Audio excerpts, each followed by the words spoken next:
everyone, and welcome to Gaming Mechanics, a podcast that seeks to explore the unexplored topics in gaming, how they work, and why we love them. My name is Greg. With me, as ever, is my co-host Mark. Hey, everyone.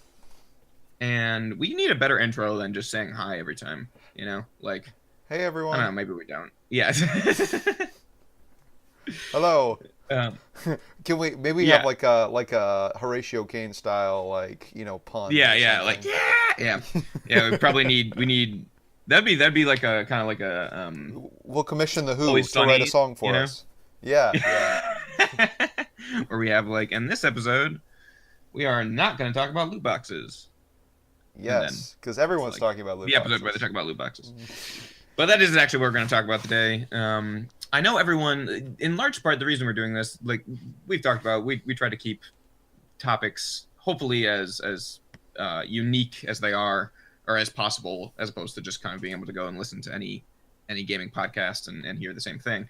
But this week felt particularly special just due to the ongoing Star Wars Battlefront 2 controversy, and how huge that's blown up in terms of not just in the gaming community, but into mainstream, as well as into making certain European countries looking into loot boxes as gambling on a federal level.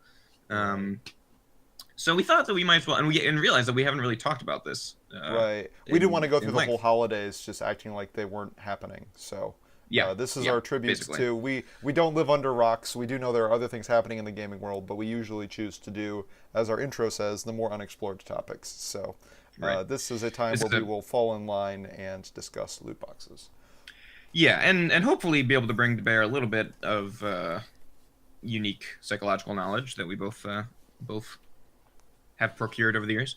But in large part, it's been something that's been happening, in case you aren't too aware of the whole loot box culture. It's really been happening in the mainstream, I'd say, since Overwatch. I think they actually are the ones that popularized the phrase loot box. Yeah.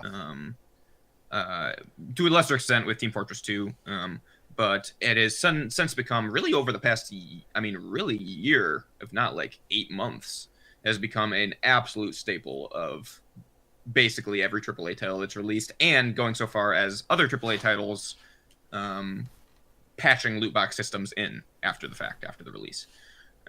So it is becoming quite ubiquitous, very important. The huge problem / the giant fear at worst case scenario is in fact gambling, tapping into very, very, very similar neurological processes and reward centers as gambling does, which is heavily regulated in all other aspects, and games reasons.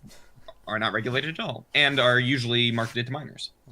Well, so can I give a bit of a history here about loot boxes? Yeah, go for it. Going? Yeah, do that.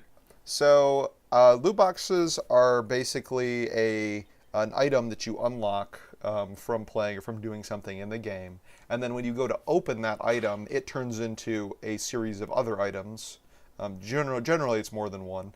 And those items are selected at random by the game. And then you own those items. In some games, it can also be in-game currency, can be in the boxes. Like Overwatch, you definitely can unlock in-game currency, or skins and sprays and things like that. Crafting materials. So it's kind of like a meta item.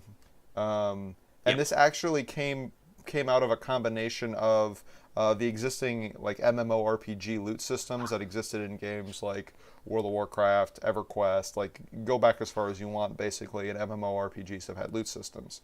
And you combine that with what the mobile free-to-play games found, which was that if you give people little boosts, I guess, like little unlocks to you play more sessions of Candy Crush, or more seeds for your farm in Farmville, or things like that people would continue to play and continue to come back. There was a lot of studying done on what would keep people playing and spending money on these mobile free-to-play games, because they were free-to-play. They needed a way to monetize, and so if you limit the number of times that somebody can play a session of Candy Crush, then charge them to play additional sessions, then you actually can start making money off of this game that you gave away from the beginning.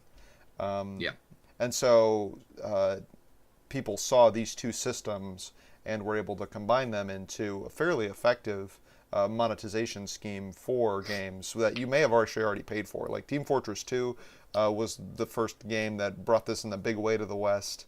And then Mhm. Overwatch definitely took it to a whole other level. Yeah. But you already paid to play Team Fortress 2, and then you also could pay for loot boxes. And so it was Right. this additional monetization the game started to build on top of what they were already selling you. So we're going to go into a couple different facets of loot boxes. Both, I think we'll talk a little bit about just that whole idea of monetization, and particularly just the way that video game prices have changed over the years, or haven't changed rather, and why that's important. And just the realities that that there's an economic factor to games, and as media develops, new technology develops, there's new ways to utilize that.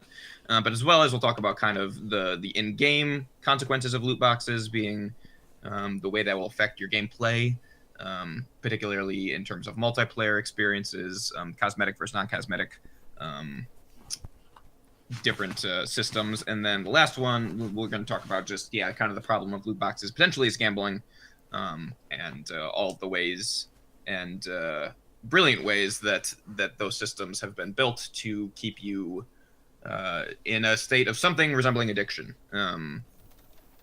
Which again, there's arguments on both sides. I don't think we're horribly interested in coming down really hard on one side or the other, but do want to, as always, try to be as informational as possible, or informative rather.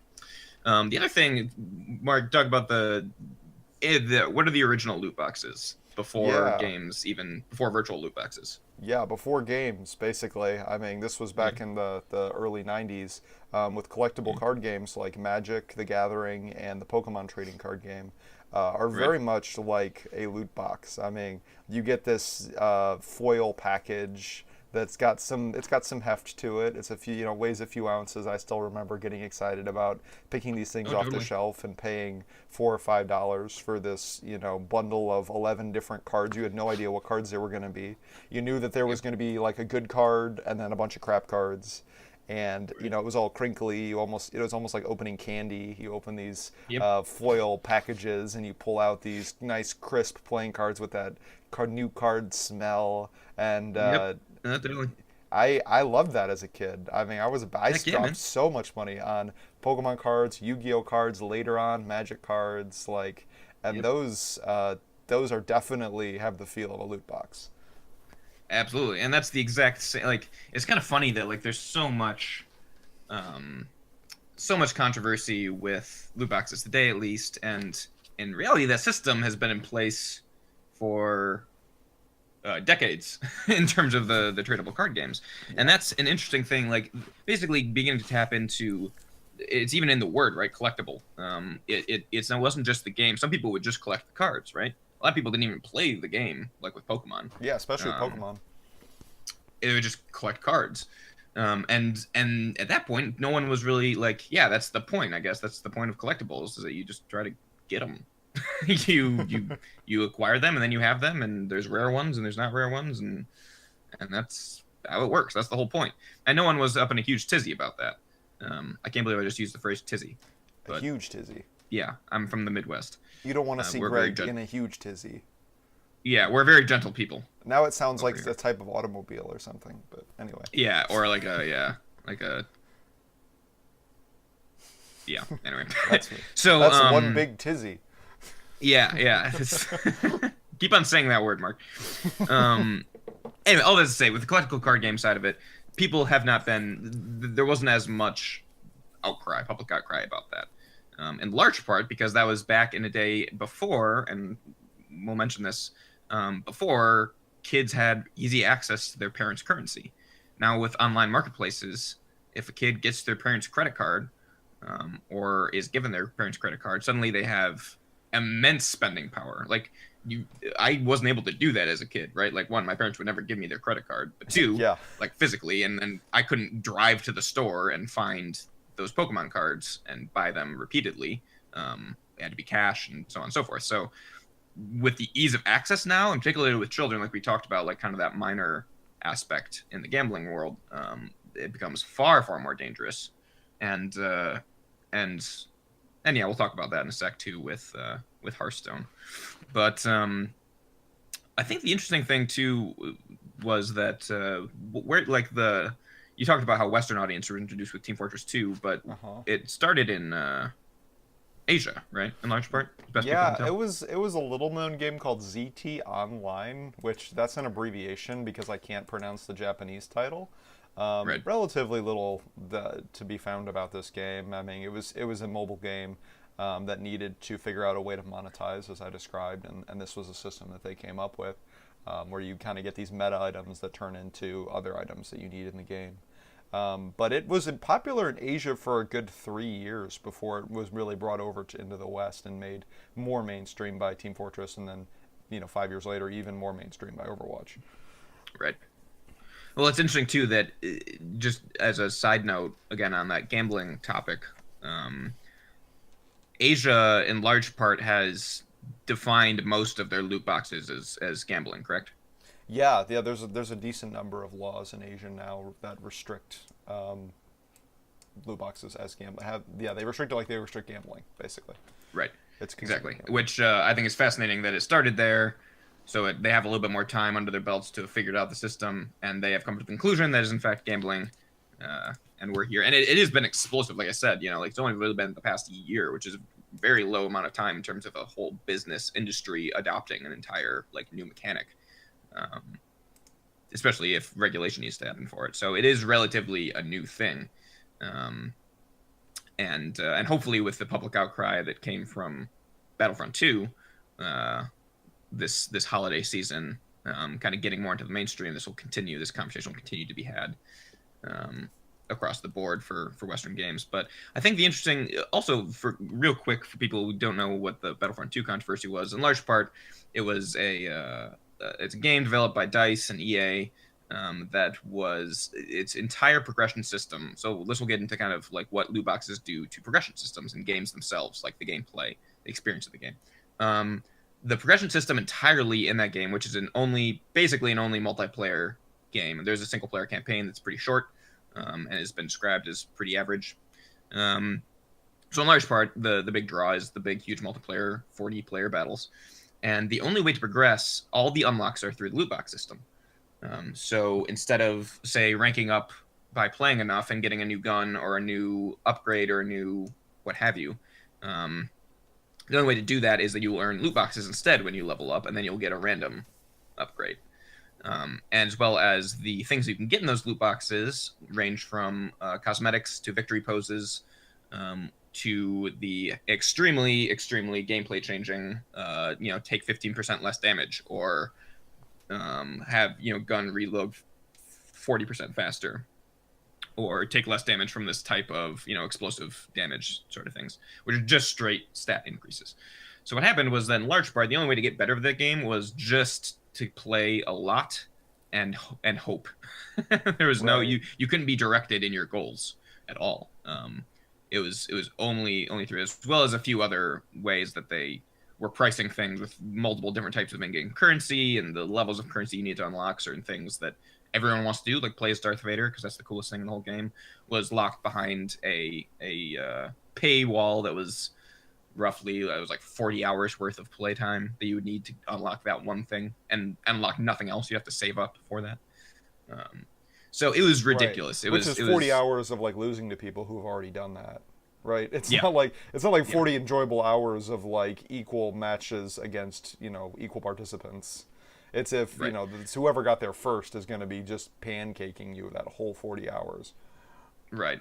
Similarly, they did. There were a few analyses done, or at least estimations. Take everything with a grain of salt on the internet, particularly with how big a circle jerk this became. But it was an estimation was done of unlocking everything in the game, which apparently, I mean, that's not. There is some level with big multiplayer games. You don't try to unlock everything anymore, which I think is kind of stupid. But regardless, even if you did try to do that in Battlefront 2, the estimate was somewhere around 2,000 hours of gameplay, or something in the range of $4,000 worth of real money spent.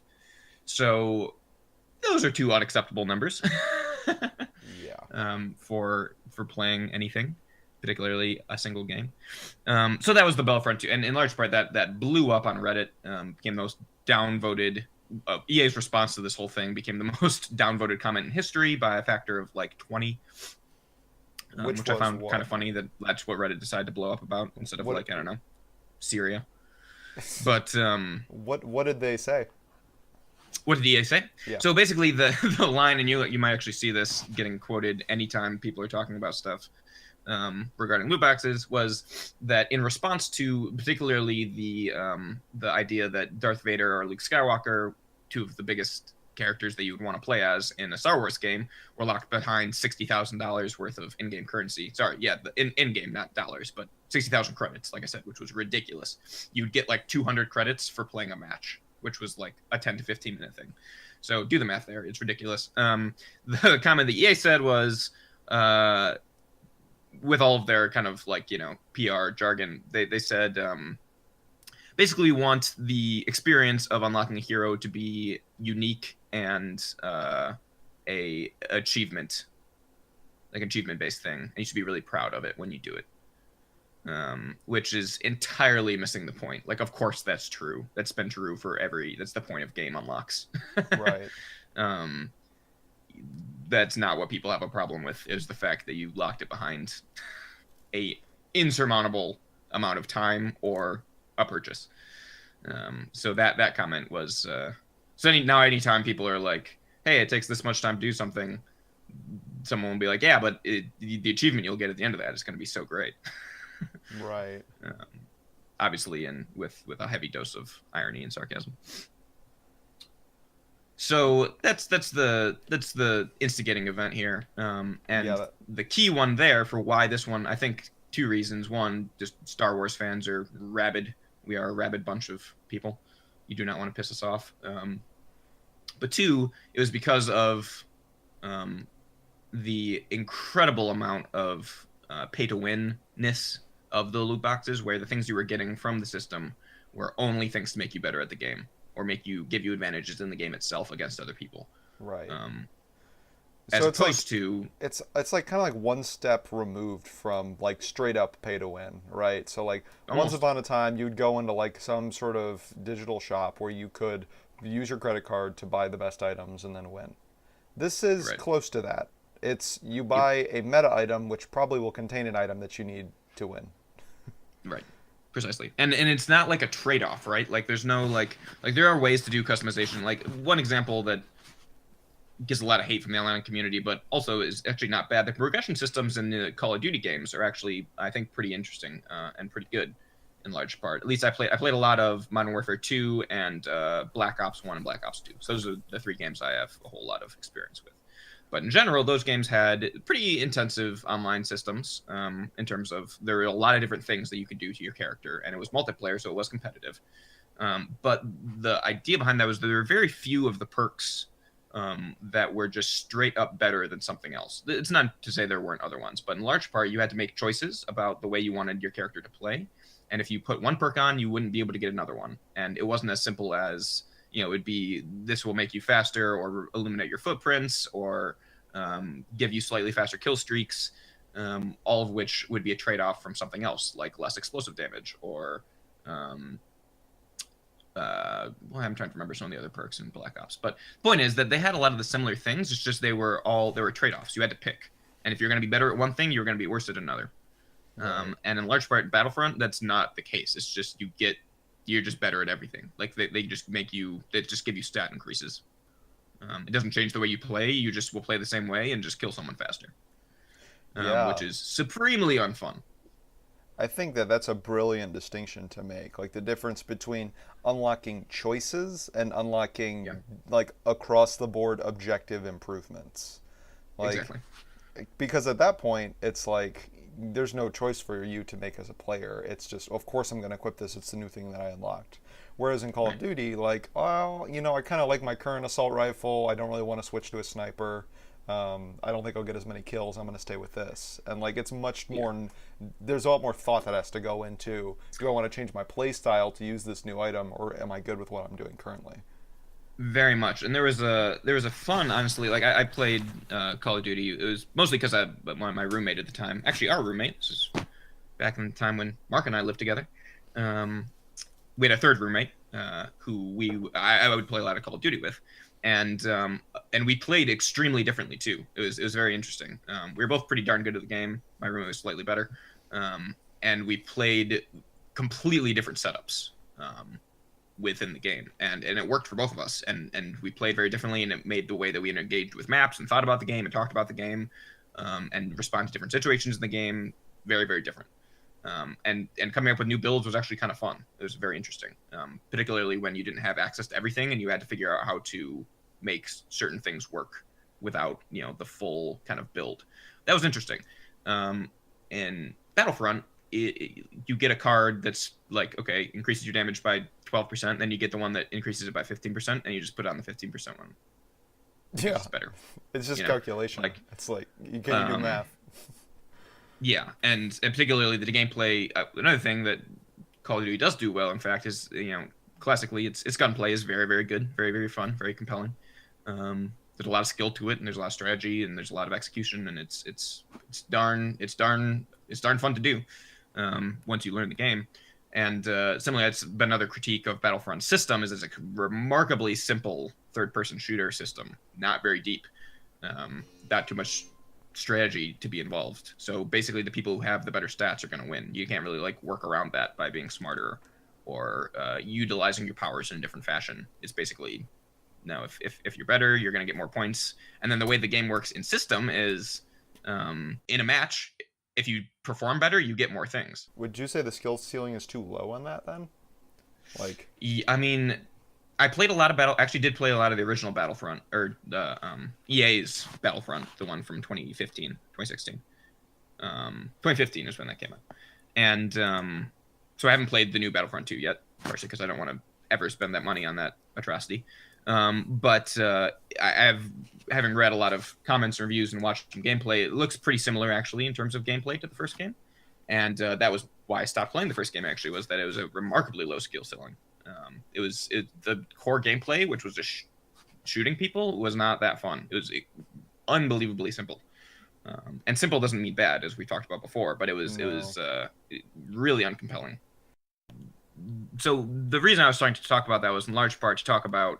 So loot boxes they definitely have become almost a curse word in the gaming community. Recently. They don't necessarily have to be. There are examples of loot boxes done well / in a way that is not disruptive to the game in the extreme. And the easiest distinction there to make is if the game, in large part, makes their rewards cosmetic, which means that they are just either icons or victory poses, animations, outfits, skins, shaders that don't affect the way you play the game, or if they are, in fact, non-cosmetic and they are, like we've been talking about with Battlefront 2, change the way that you act as a player and give you unfair advantages. Right. And so when we were going through it, there's actually a decent amount of games that are cosmetic, right, and that do not have the same exact fuss made about. I mean, talk about like Team Fortress 2, right? That was the original Western loot box, and in large part, it's just hats, right? Yeah, mostly. I mean, you can get like some weapons and some items, but like the drop rates on those are pretty darn high. And like the items that are rare are cosmetic. Like the items that you would have to grind to get are cosmetic. Everything else is just like while you're learning the game, you happen to be getting these new items. And then once you learn the game, it's like it's not a big deal. Like basically, once you're proficient enough with a character, you will have all the items that are non-cosmetic. Right, and of course the same thing go like we've been talking about. Even just as a system, it doesn't work. But the real danger is the fact that you can spend money on these things, right? Real money, as opposed to just, if it would be one thing if you just had a game that a progression system that was basically random like that would just be a bad game. And people wouldn't do that. But the reason that these exist, like Mark said, was for monetization purposes. So it's one thing if you're just, grinding through things over and over to try to get this one item, but it's another if, hey, there's this, you don't have to do that anymore. You can actually just enter in the old credit card sheet, and suddenly you got exactly what you were looking for. But anyway, so Team Fortress 2 was just cosmetic. Overwatch, notable for being entirely cosmetic in all of its loot. Tracer's going to be Tracer no matter who you're playing against. She'll have the exact same kit, she'll do the exact same damage, and take the exact same amount of damage. no matter what costume she has on. Um, Heroes what of the else? We got. Storm also did that. Yep. Where So that was sometimes an you can unlock a interesting hero, so that there's an interesting like wrinkle distinction. to that, which is having more heroes does give you more options, Yeah. but it doesn't give you a better hero. Like Right. you can argue about, well, this hero's overpowered or this hero's underpowered. That's a more of a balance issue. But like the goal wasn't to like now you can still play Raynor, but he just does 10% more damage. Like there's nothing Right. like that Exactly. you can unlock in heroes. Yeah. And the other important thing is there's tons of other ways to unlock heroes in the game other than loot boxes. That's just a way for that to happen. Right. You can also earn heroes through tons of different ways and in-game currencies and just normal progression, as well as the free-to-play rotation that most MOBAs have. So heroes does that. Right. And Classically, so the other interesting one, so the Call of Duty franchise tends to get a lot of hate as well as just in general.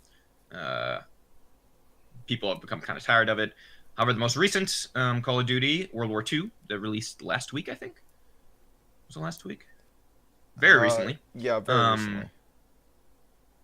Um, does have loot boxes because it's 2017. But fascinatingly enough, for a game that tends to be synonymous with kind of scummy developer uh, practices in large part, um, World War II has no. It was only cosmetic loot box rewards, and I think that's just fine. Sometimes we can talk about cosmetics. Like there's the argument made, particularly in MMOs, that cosmetics are more akin to basically if the reason you're playing the game is to have a cool character and have them look cool, then yeah, it actually matters. Cosmetics shouldn't be just something that are entirely equal to gameplay because they actually do matter in the game. Right. For World War, no one's playing COD World War II for the way their character looks, right? Right. It's It's more just a the perk. focus of the game is competitive.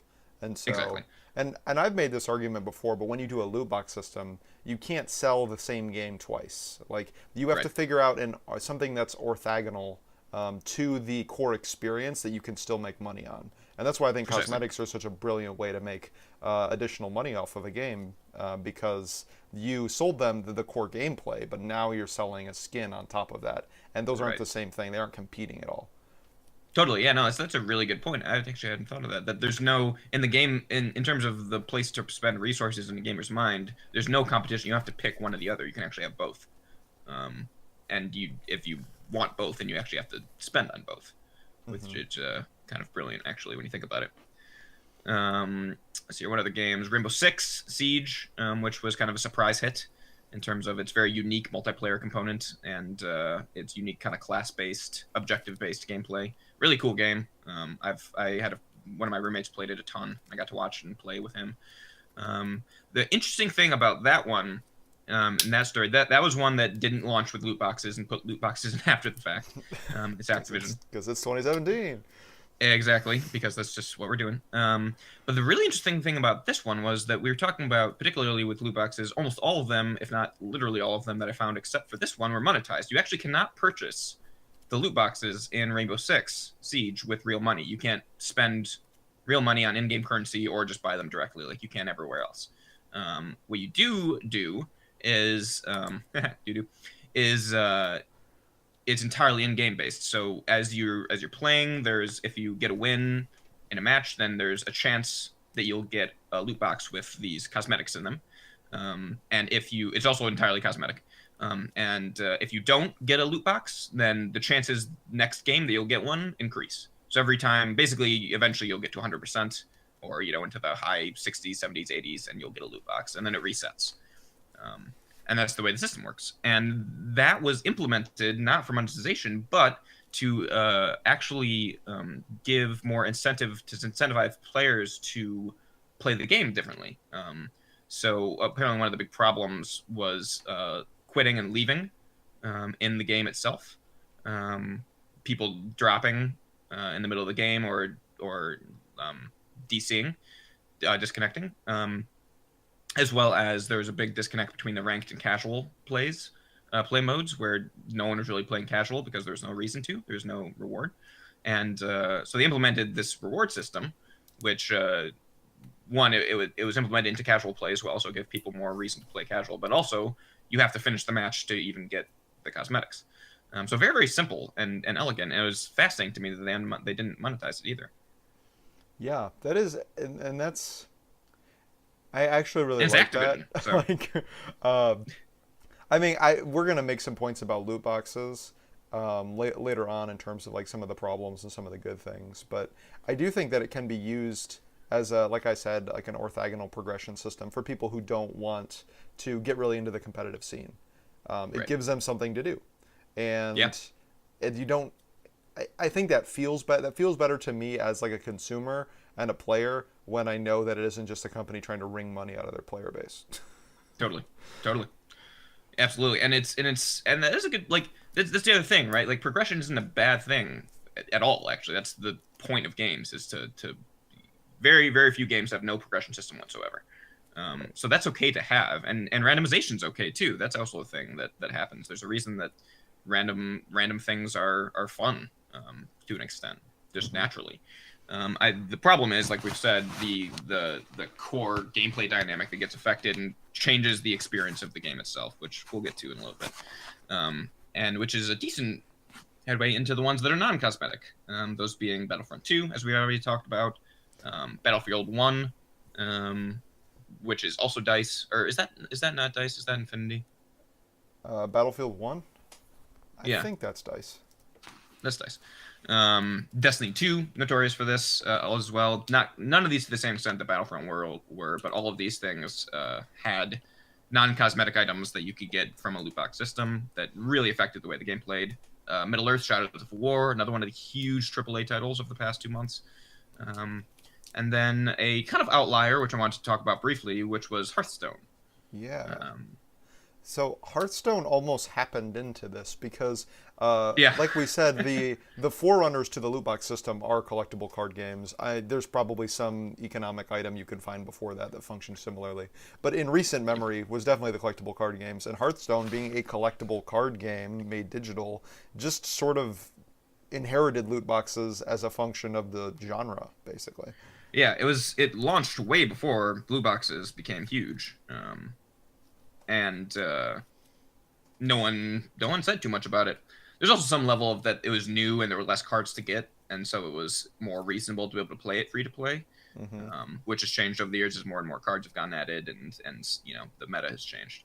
But yeah, no one when Blizzard launched a digital card game, no one was up in arms about the monetization aspect of it. That was just natural. That was part of it. Um, Yeah, to the and now you see, contrary, I remember hearing people talk about they played Hearthstone because it was inexpensive relative to Magic. totally. Oh, really? Did Yeah, people say that? yeah, people did say that. Interesting. Originally, when it first Yeah. launched, it was like the great thing is I'm Yeah. not going to spend all this money that I spend on Magic cards. Yeah. Yeah. It's Totally. just irony And now that's looking back. and yeah,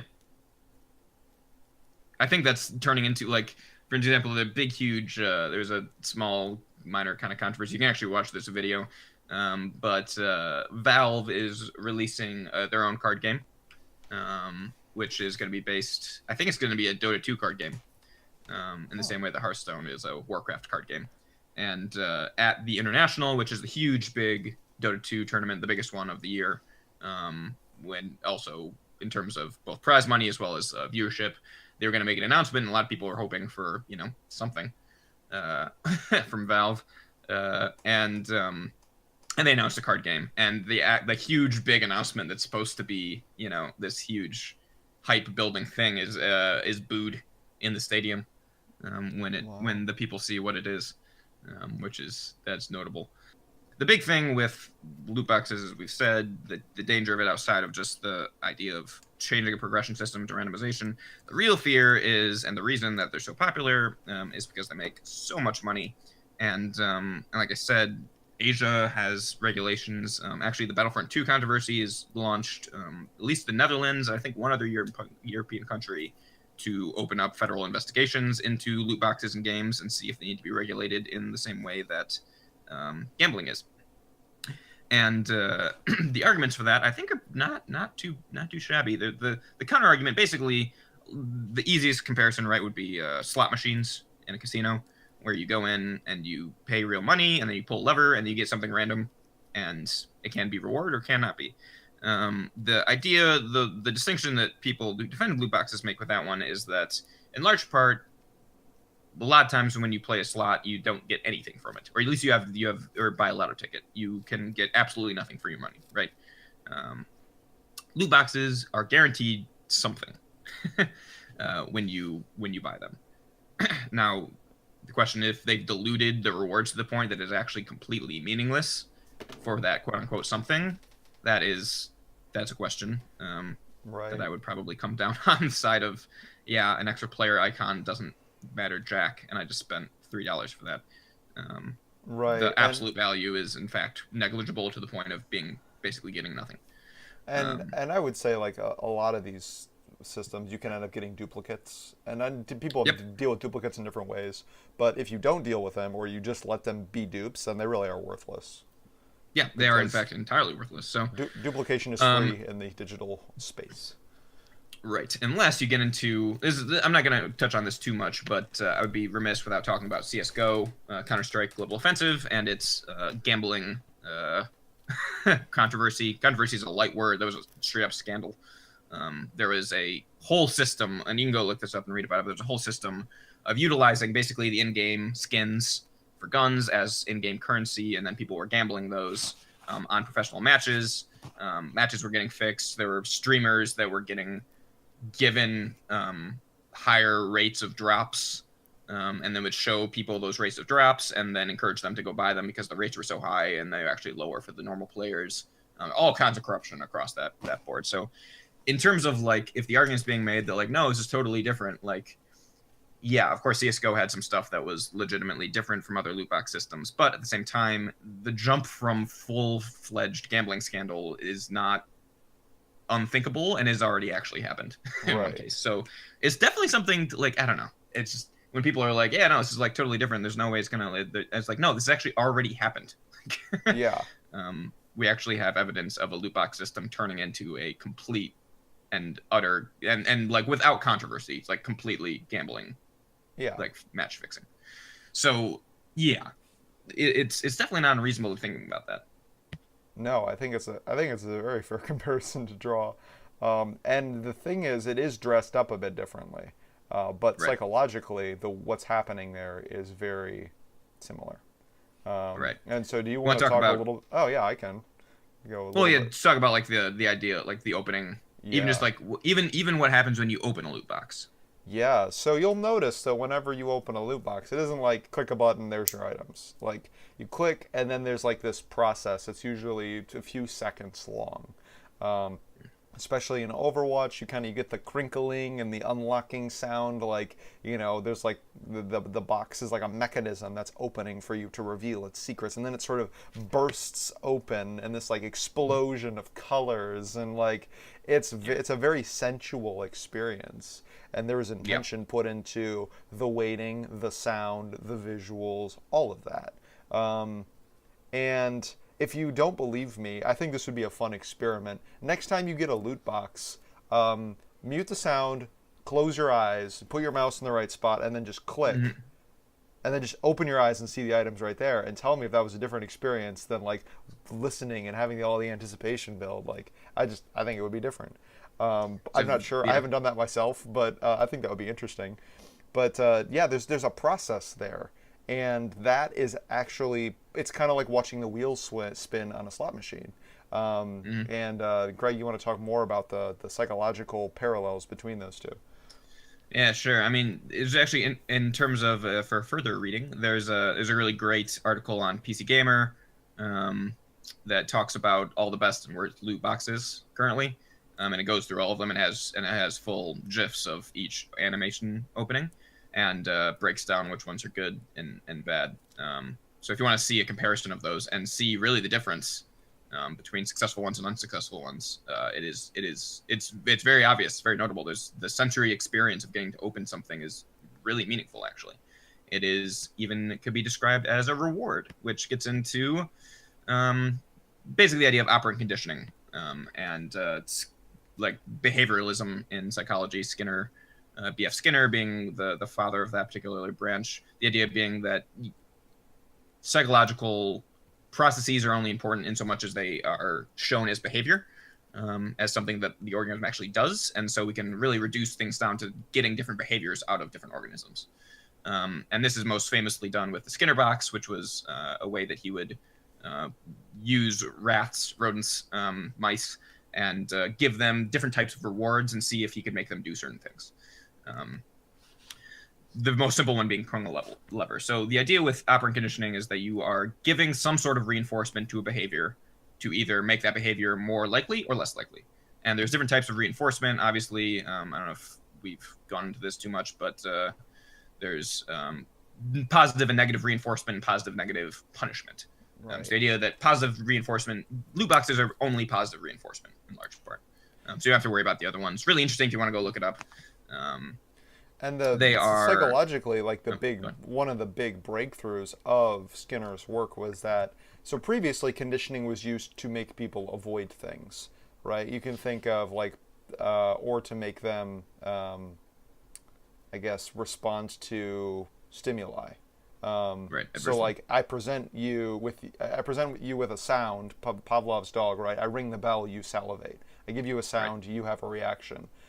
With Skinner, it was actually you caused the person to want to do something without introducing any stimuli. You just put them in a room with a lever, and he got the mice to want to press the lever without having done it. Like, he didn't have to ring a bell to get them to press it. They knew in their head, there was something in their own brain that went off that caused them to want to press the lever. And that was a big breakthrough. Yeah. As well as obviously having extreme consequences when you think about the way that can be applied to humans. Modifying behavior based on reinforcement and shaping it's what advertising is. It appears everywhere in its most natural form. But it also is, there's different ways to do that type of reinforcement. So like I said, positive reinforcement tends to be one of the most powerful. It's usually just called normal reinforcement. Just think about rewarding a good behavior with, or a desirable behavior with something good, something that is a pleasant stimulus, be that food or I don't know, an explosion of color, a really pleasant, cool mechanical ticking sound, that sort of thing. So you get that. The other side of that is it does matter how that reinforcement is given, basically. There's different ways to deliver reinforcement, right? And particularly the schedule of doing so and the frequency. And expectation plays a huge role in behavior and how organisms think about what they're going to do. And there are different ways to get, like I said, those different reactions. So the list of them, there's four. There's two variables. There's either fixed or variable, which means either random amount of time or that's time based. So either a every 30 minutes sort of thing, or one time every 20 minutes, one time every 5 minutes, one time every hour, one time so on and so forth. And then the other one is either an interval schedule or a ratio schedule. So interval being it is going to be time based every single time. There's nothing that the organism is doing to get that thing. It's just going to come at that time. A ratio means there's a number of responses that need to be recorded before it comes out. So you can combine those two things, right? If you have a fixed interval, that just means it's going to be coming every single 20 minutes, every 30 minutes. And an organism, if you pair that with, if you make the rat pull the lever and then give it food and then don't do anything else when the lever gets pulled until 30 minutes later, if the rat tries again in 30 minutes, eventually the rat will figure that out and it'll pull the lever every 30 minutes. So that gets you a really, really, really steady pattern of reinforcement. The rat's going to pull the lever. It'll learn quickly. It'll pull the lever every 30 minutes and won't be pulling the lever otherwise. The other side of that, the highest, basically the most dangerous one of these, the highest, most persistent rate of responses, the most lever pulls, or the most playing the game, the most spending money, whatever that is going to be the variable ratio, which means basically you get the reward, the reinforcement, after a random number of responses. Right. So sometimes you might pull the lever once and you'll get the thing you want. Other times you have to pull it 15 times. Other times you pull it twice. Other times you pull it, 6 times. It's completely random. And if you do that, you'll just have the rat sitting there pulling the lever over and over and over and over and over and over and over. That is the easiest way to make something, to make it random and make it depending upon the rat's action. And that is exactly what loot boxes are, if you're paying attention. You are doing a response that is desirable for the publisher or the person, the scientist, right? The experiment, which is pulling the lever. They're making you do what they want.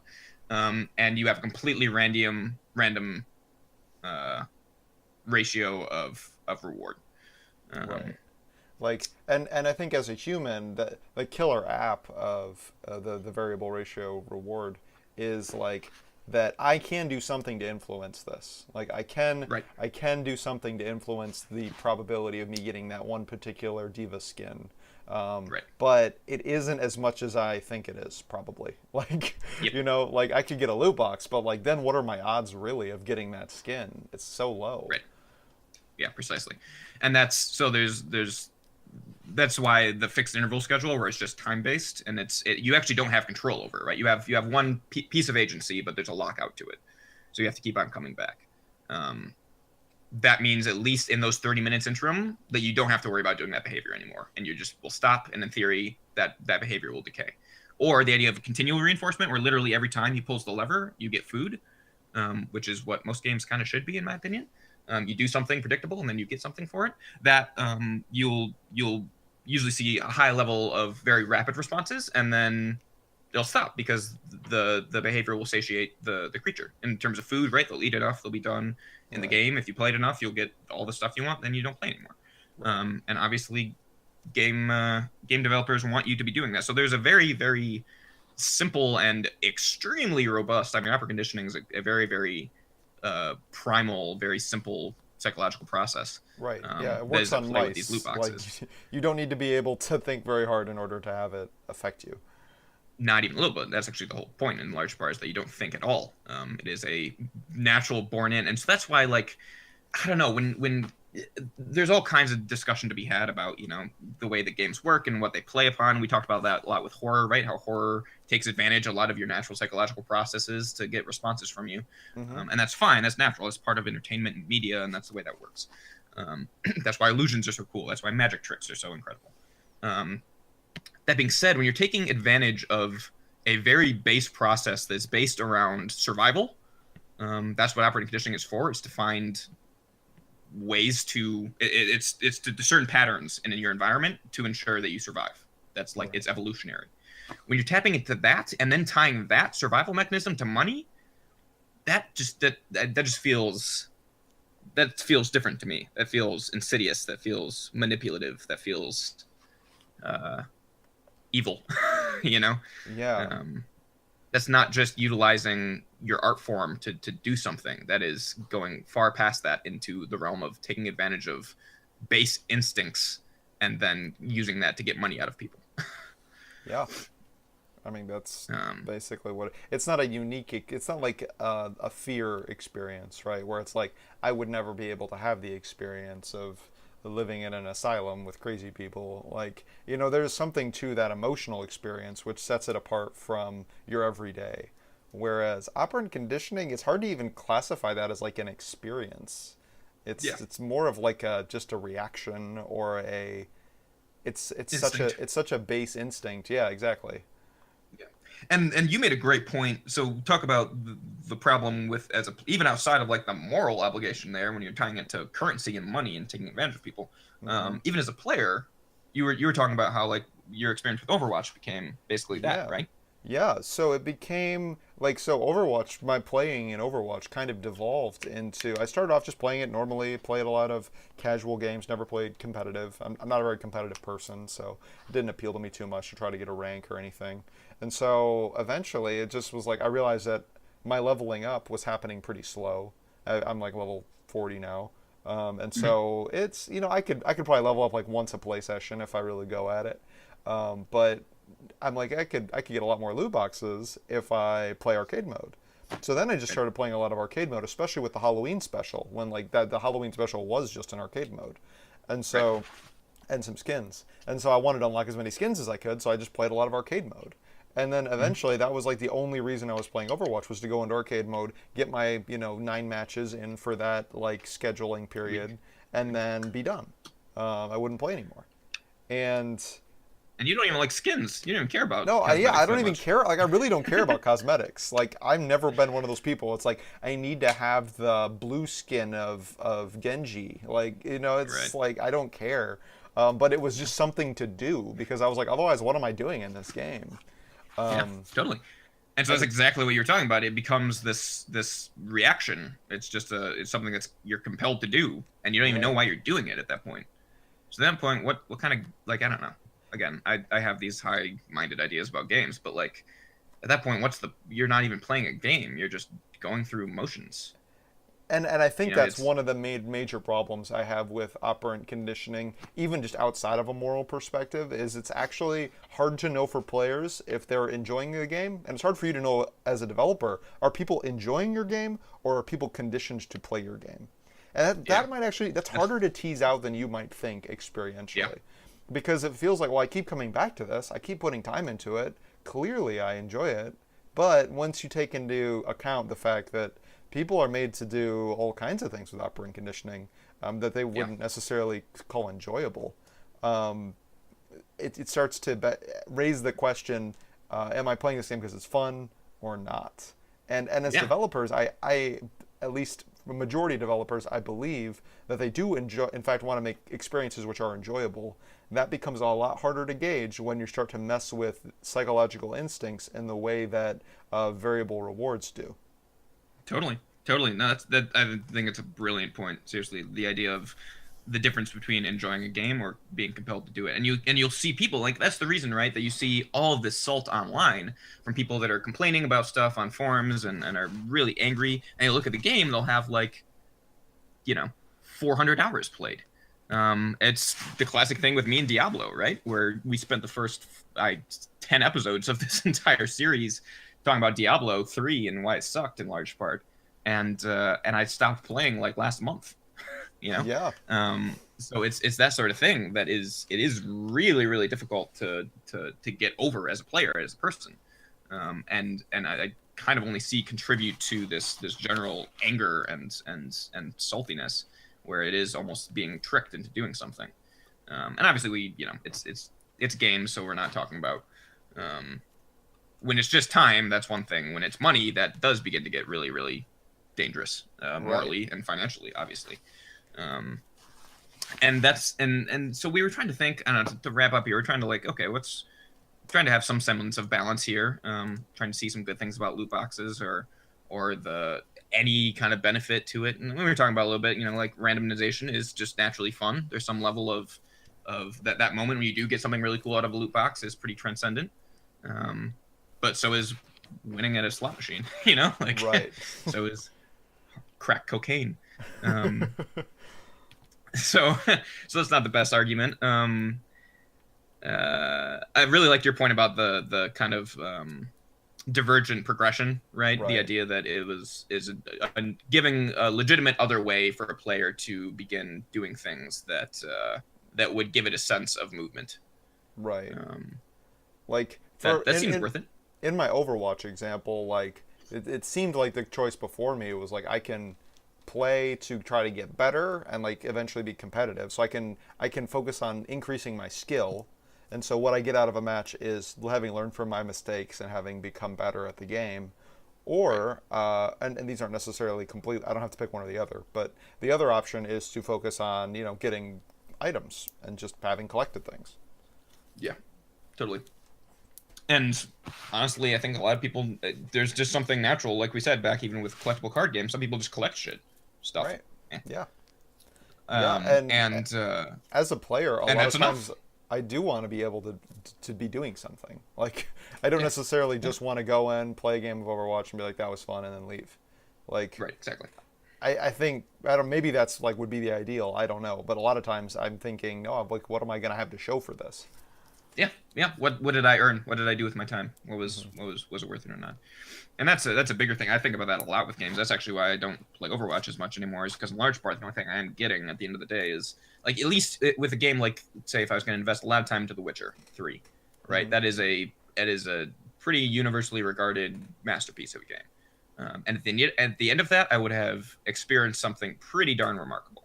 Right. Um, I would have experienced a story. I would have experienced a lot of new systems. I would have experienced some moments as a player of feeling really, really invested in a world. I would have learned something, maybe. I don't know. That's kind of the point of stories, right? So in that regard, yeah, that seems like at the end, I at least have some real experience that I now did not have before with Overwatch, at least. And I've played. I don't know how many hours I've played. Probably hundreds. At this point, I'm not getting anything new. I'm not learning anything new out of the experience. It's only in game that I'm getting stuff. Right. or getting better at the game myself, which again doesn't count for anything outside of the game. So it makes sense that having some semblance of progression is necessary outside of just either being better at the game, or especially in those multiplayer settings where there's not, like a story or more of the content to see necessarily. Then yeah, that definitely makes sense. Also, same thing. I think you were mentioning too, even just the developer work to player ratio. Yeah, absolutely. Like so as a developer, you can kind of tweak the rarity of items dropping from a loot box, and so you can create this cool, desirable item, whatever that means for your game, and you can get people to spend a lot longer trying to get that item than you did making it and putting it into the game. Right. And in that time, that buys you some time, right? Because players want things to do.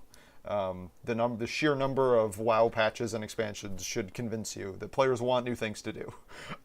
Yeah. And so you can put something into the game that they can work toward while you go and do other things. And I would say that that's a okay way to use these percentage drops and these random looting systems, but it is sort of a placeholder for real innovation and content and change in your game. Like, I Mm-hmm. don't think I don't think that can be it. Like, Yeah. and it's nice. It's a good stopgap, especially if people are clamoring for an expansion now, and it's not going to be out for another month, and you need to put something out. Sure, you can throw something in there that has a low ratio, low probability of dropping, so that they have to grind this instance 3 times Right. instead of just getting it on the first time. Um, Right. but yeah, it's more of a backup plan, I would say, than like that should be your first goal, is to try to get people to condition themselves to run a dungeon over and over again. Because nobody, Right. yeah, I mean, with any amount of reflection, this is the problem with operant conditioning. With any Yeah. Right. amount of reflection, you start to see the absurdity of what you're doing. And so if you can Yeah. keep people from reflecting, which mobile games were so good at doing, right? Yeah. They would That's a not great give you point. a moment to yourself. They would give you notifications, they would buzz and beep and do all sorts of things so that you didn't have enough time to actually stop and think about what you were doing. But if Absolutely. you do reflect on operant conditioning, you start to see the absurdity because it's not for Yeah. survival when it's a game.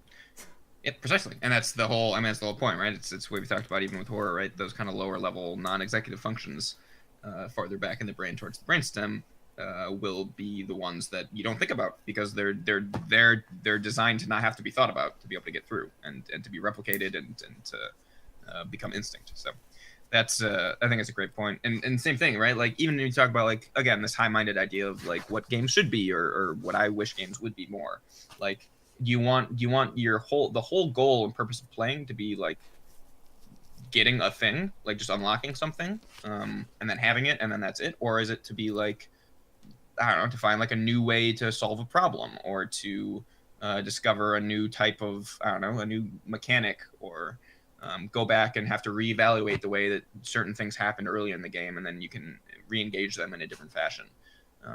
That kind of emergent gameplay, I think, is way more compelling and definitely keeps me around way more than the gear grind that is seems to be so popular and it's so successful too, man. I mean, Right. look at Destiny 1 and 2. Both those games were actually highly criticized at launch and did unbelievably. I mean, same thing. The first Battlefront um, was a remarkable commercial success. I'm going to go out on a limb here and say Battlefront 2 is going to be a absolute smash anyway, even with all this controversy. Hmm. Um, it works. It does. I mean, Yeah. Overwatch loot boxes are there was something like crap, I can't remember the stat. I remember seeing it as a percentage of Blizzard's overall revenue, and it's like obscene. I mean, it's like World of Warcraft subscriptions, and then the Overwatch loot boxes is where they make money now. So it works. It really does. I mean, I think we as gamers just deserve. I think we deserve better, and that gets really close to sounding really entitled. Um, we don't deserve anything technically, right? Just games are games. But in terms of if we're going to be paying for something, and if there's this whole industry and group of people that care very deeply about this to the point where they are spending a lot of money and investing significant portions of their life into it, then yeah, people deserve. I think Okay. they deserve something pretty good. I remembered what I was going to say. Uh, Excellent. so from like a game design standpoint, you have to sell people a game that is interesting from the get-go without any unlocks. And then they'll want to, if you're going to have unlocks that aren't just cosmetic, then they'll want to explore the other options, explore the other choices. But they've got to enjoy what they already have. You can't make them grind in a game they don't like for 40 hours until they start to like the game, which is what Battlefront 2 has essentially done. And I think that's one of the core reasons why people have come to their senses and become pissed off about this loot box system, is because you didn't sell them an enjoyable game and then have some bonuses on top of that. They can even be substantial bonuses. That is not the problem. The problem is it's not fun, and then it maybe becomes fun later, which actually I wonder if that's actually even true. But presumably it becomes more fun once you get all these cool things after, 1,000 hours of gameplay. But you can't make people slog through that because they don't want to. I mean, you can, but they just won't buy your game. Yeah. And that's and we didn't get to this too much, but talking about price point stuff, right? Like I'm not against microtransactions as a whole, actually. I'm not necessarily certainly not against DLC as an idea or expansion packs. Those have been around forever. It's the gambling aspect and the operant side of loot boxes, but it's also the encouragement of the industry to begin doing that to the point where they are not actually putting out good products, basically. Yeah. Or are shells of what they should be. Right. Until a certain pay grade is met. Yeah. And, I do think that's going to change. Yeah, I think it will. I think that the players are already responding in a very powerful way to this particular scandal, and hopefully will continue to respond. And DLC, I guess, would be another thing that is much more common now than it used to be, but that hasn't taken over the world like people were afraid it was going to. Like everything is going to be DLC. Absolutely. Thankfully, that hasn't ruined gaming. So let's not let this ruin gaming either. I don't think it will. Some people might say it already has, but I am at heart, despite all of my cynicism, I am an optimist. So, well, I think it's gonna be good. And taking some perspective, we kept making the 2017 joke. It is recent. I mean, this is a recent change. People are reacting quickly and in a constructive way, I think. Some not all constructive. Some of it's constructive. Not all, but there's enough of it that's constructive that I think we can make headway toward a system that's better for both the players and the designers. So. Absolutely. I think that's going to be, I mean, and like, if you talk about some of the, not just the financial ones, but certainly the critical ones, and they've also been massive financial successes, you'll see usually a lack of really strong invasive microtransactions. So hopefully the market will be able to speak a little bit too there. Yeah, Super Mario Odyssey, no microtransactions. Just saying. Yeah. Yeah, no, I mean, precisely. There'll be DLC attached to it, which is like, that's just fine by me. I'm actually very happy to pay for more content. That's good. Right. More of the thing that I just liked and bought and was convinced on, and then I get more of it. That's how currency works. Right. So I'm totally fine with that. But yeah, so I think we have made our point. I think we have. All right. Well, thank you for joining us on this holiday current event edition of Gaming Mechanics. And if you guys have questions, comments about the loot box controversies, your own thoughts, you can email us by contacting mark@gamingmechanics.net or greg@gamingmechanics.net. We respond to those, and we'd love to hear from you. Absolutely. And let's see here. We'll probably, trying to think, our holiday schedule will probably be slightly truncated. I think we're going to try to keep up with episodes. We might have a slightly different release next week, just because of some of the timing with Thanksgiving and family. Right. But we'll be able to keep up a steady flow of Gaming Mechanics.